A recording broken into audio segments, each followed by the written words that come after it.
Today I'm going to show you how to change the oil in your small bore single cylinder pit bike engine. These range anywhere from 49 cc's all the way to 212. They're used in pretty much every clone for ATVs, pit bikes, dirt bikes, and are very similar and copied from a lot of your name brand engines from your Honda 50s, 125s, so on and so forth. So let's get started. The things you will need are a funnel, the proper type of motor oil, and optionally a measuring cup to get the exact measurement, a socket or box end wrench to remove the drain plug. Mine is a 17.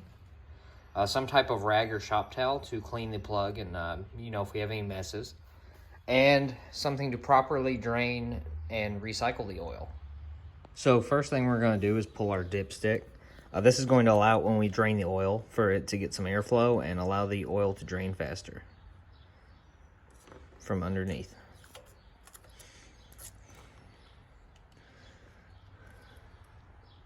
It's going to have some oil on it, so we'll place it somewhere. Keep the floor clean. So when we get underneath the bike and look at the bottom of the crankcase, we'll see two bolts. We have one that's at a slight angle right here. That is for your cam tensioner. There's a spring behind that. This is the one we don't want to pull. The spring's going to pop out. We're going to have a tough time getting it back in there. It will drain the oil, but if you do pull it, it's not the end of the world, but we'll prefer not to. And then we have our oil drain bolt. A good way to tell the difference in these is the oil drain bolt goes straight up and down from the ground when the bike is upright, and the cam chain is at an angle. So this is the one we're going to pull. We'll place our oil drain underneath. Now we're going to take our wrench.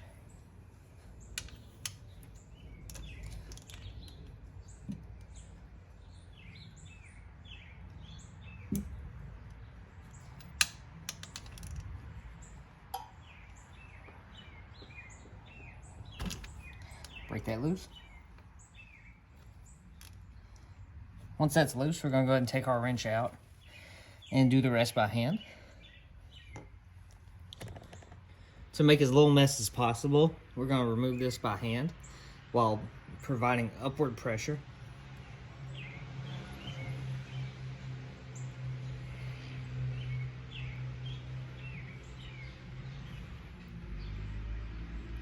Until we feel the last thread click.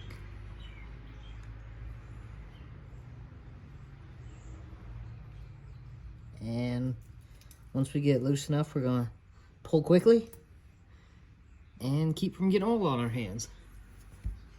We're gonna go ahead and let that drain.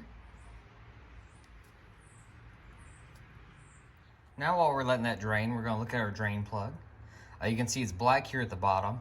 The reason why is this is a magnetic drain plug that's designed to catch metal shavings from the engine. Now a lot of people get really worried when they hear, oh no, metal shavings in an engine. But this is actually a common and normal thing with these single cylinder engines. The reason why is because the oil is shared throughout the engine. The transmission and the top end share the same oil.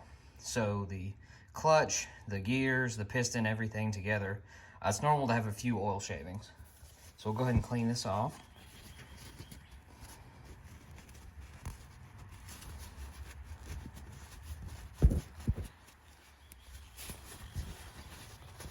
Nice and clean.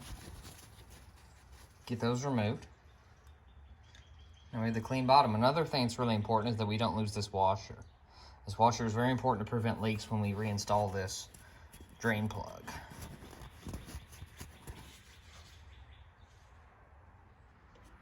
Now that this is finished draining, we're going to put our drain plug back in. First by hand, just to make sure we don't cross thread it. This is an aluminum body that you're screwing this into, so it can be soft. It's easy to damage the threads. We don't want to do that. It's wiped off. Making sure we kept our washer on there.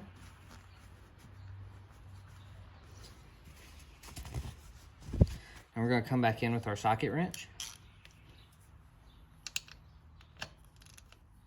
This just needs to be snug. You don't have to go crazy with it. Just snug.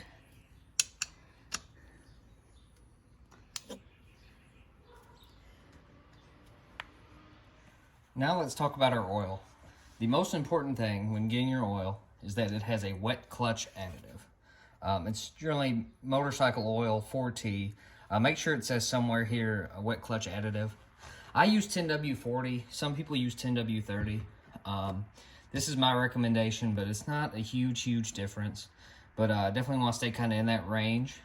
The reason that you need a wet clutch additive is, like I said before, that the transmission, clutch, and engine, the top end with the piston, all share the same oil. So it's not just oil in this bike, it's transmission fluid as well, in a sense. So this is really important that you get this type of oil for the longevity of your engine.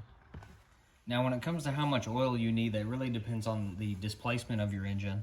It could be anywhere from a 50cc that needs 600 or so to, 190 or 212 that takes, up to a liter.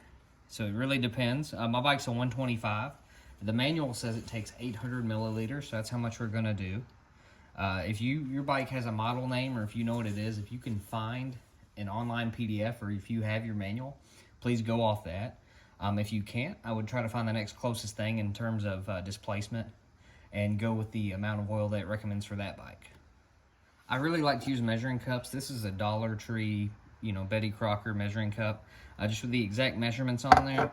Some of these bottles have little windows. They're kind of hard to see. They get the job done, but with these bikes, they're kind of finicky if you add just a little bit too much oil. Especially with, I'm going to be using 2 different ones to completely fill it.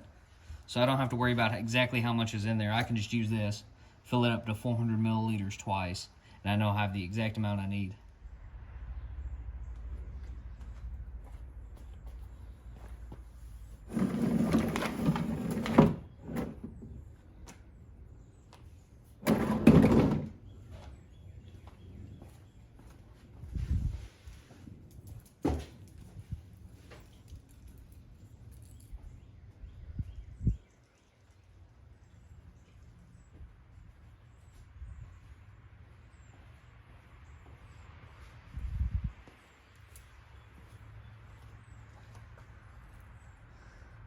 Alright, so we've got our funnel in place.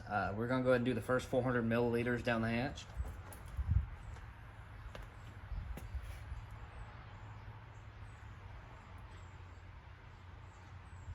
Do this real slow just to make sure everything's nice and clean.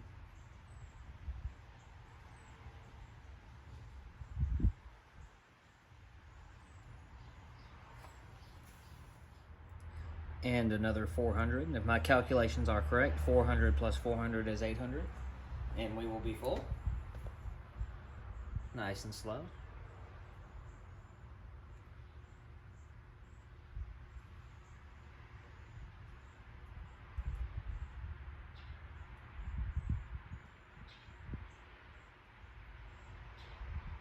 Make sure you get every drop in there. We're going to leave that funnel sit just for a minute, just because the oil's really thick. It runs slowly, so get all the drips in there so we can avoid a mess in our garage. All right, we're going to pull our funnel.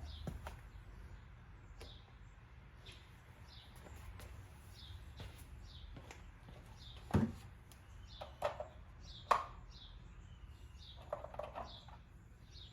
going to place our dipstick back in.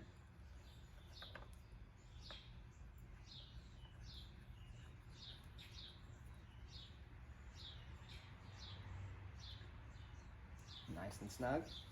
You get some crankcase pressure in there. Nothing too crazy, but you want to make sure that things like your filler plug and your dipstick and everything are in there tight, because you're building up some pressure in the crankcase. You don't want it to shoot out or start to spray out oil. Now we're going to start up the bike and let it get up to temperature, keep an eye out for any leaks, make sure everything's okay. Before I do that, I'm going to throw out something that might be a little bit controversial. If you want to do it, you can. Some people might disagree. I am not going to pull the fill plug slash dipstick again to check the oil level. This isn't a car. There's not a lot of places for it to leak from. I drained all of it. I filled it myself. I know how much is in there, so I don't really feel like that's necessary. But if you want to, you can.